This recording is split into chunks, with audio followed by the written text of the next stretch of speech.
Jésus, avec toi dans le désert.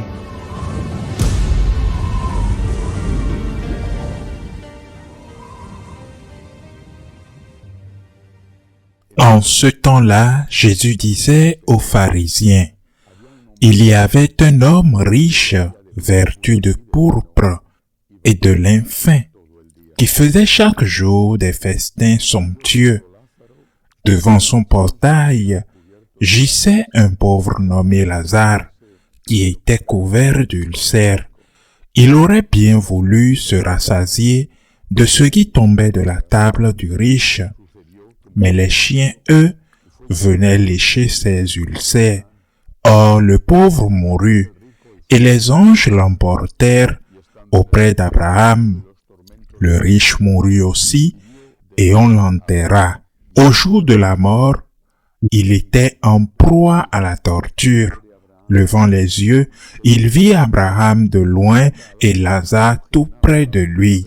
Alors il cria, « Père Abraham, prends pitié de moi et envoie Lazare tremper le bout de son doigt dans l'eau pour me rafraîchir la langue, car je souffre terriblement dans cette fournaise. » « Mon enfant, répondit Abraham, rappelle-toi, tu as reçu le bonheur pendant ta vie et Lazare le malheur pendant la sienne. Maintenant, lui, il trouve ici la consolation et toi la souffrance. Et en plus de tout cela, un grand abîme a été établi entre vous et nous, pour que ceux qui voudraient passer vers nous ne le puissent pas, et que, de là-bas non plus, on ne traverse pas vers nous. » Le riche répliqua, « Eh bien, Père, je te prie d'envoyer Lazare dans la maison de mon père.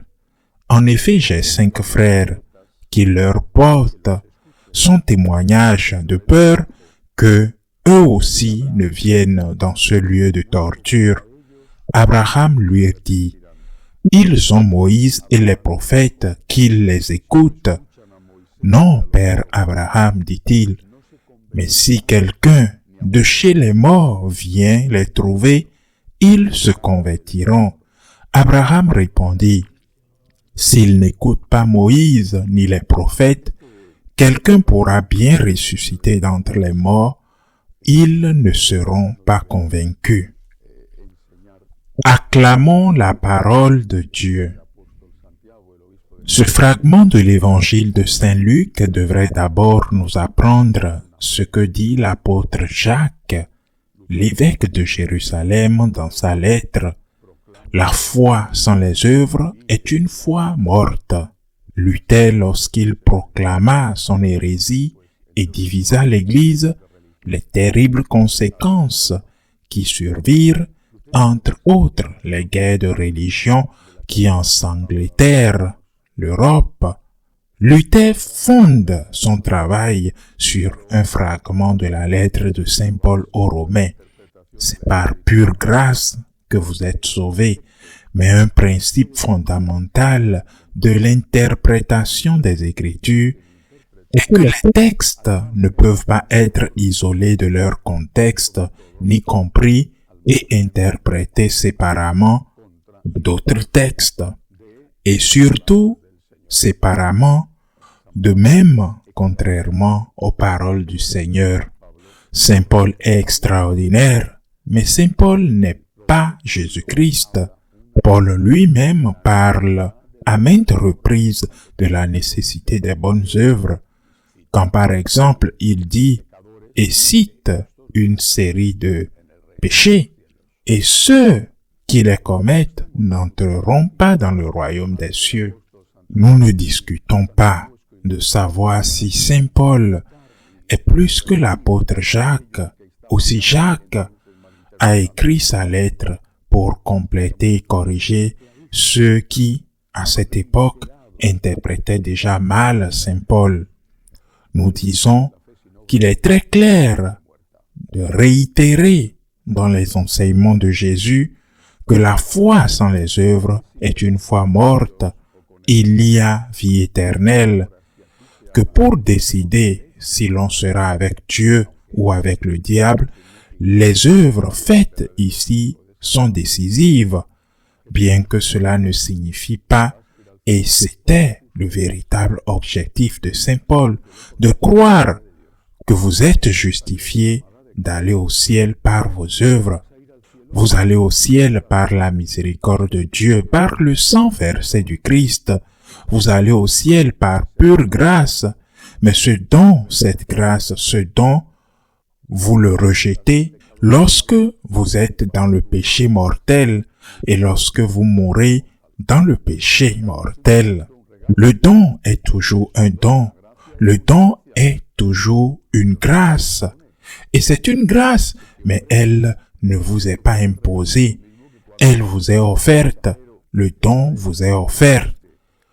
Tout comme lorsque le messager qui livre le colis qu'un ami vous donne arrive chez vous, sonne et vous l'offre. Vous pouvez fermer la porte et ne pas l'accepter, ou il exige que vous signez. Vous pouvez refuser de signer et prendre le colis. C'est à vous d'accepter le cadeau ou non. Et c'est ce que représentent les bonnes œuvres. Mais aujourd'hui, non seulement les luthériens et ensuite ceux qui l'ont suivi avec d'autres hérésies se sont gravement trompés, mais aujourd'hui aussi, au sein de l'Église, il y a des doutes sur la nécessité des bonnes œuvres. Il est vrai que cela est résolu. On tente de le résoudre en éliminant le concept de péché. Mais comment peut-il y avoir de la miséricorde s'il n'y a pas de péché? Si je n'ai rien fait de mal, je n'ai pas besoin de personne pour me pardonner.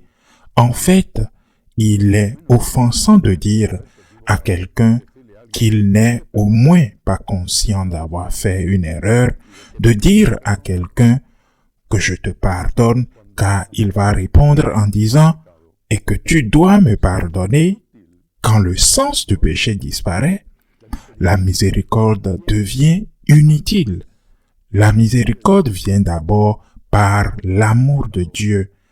Aime le pécheur, le Seigneur sans mérite du pécheur, mais la miséricorde vient surtout après avoir commis le péché, et la miséricorde ne dépend pas du pécheur, mais le pécheur l'accepte quand il reconnaît son péché. La miséricorde n'est pas quelque chose que vous conditionnez. Dieu voit votre misère, il voit vos péchés, mais au-delà de tout, il est miséricordieux. Et non seulement il est miséricordieux, mais il est aussi amour. C'est ontologique en lui. C'est sa nature d'être amour et d'être miséricordieux. Mais cela ne peut pas vous atteindre si vous ne demandez pas pardon, si vous ne demandez pas humblement cette miséricorde. C'est pourquoi toute la tendance libérale actuelle au sein de l'Église est si intense et si forte qu'il croit que dire que certaines choses que le monde rejette comme si elles étaient mauvaises, c'est-à-dire que le monde considère comme bonnes, dire que certaines choses ne sont pas péchés. Il est possible que leur intention soit que les gens n'aient pas de complexe de culpabilité, que les gens n'aient pas une impression de culpabilité.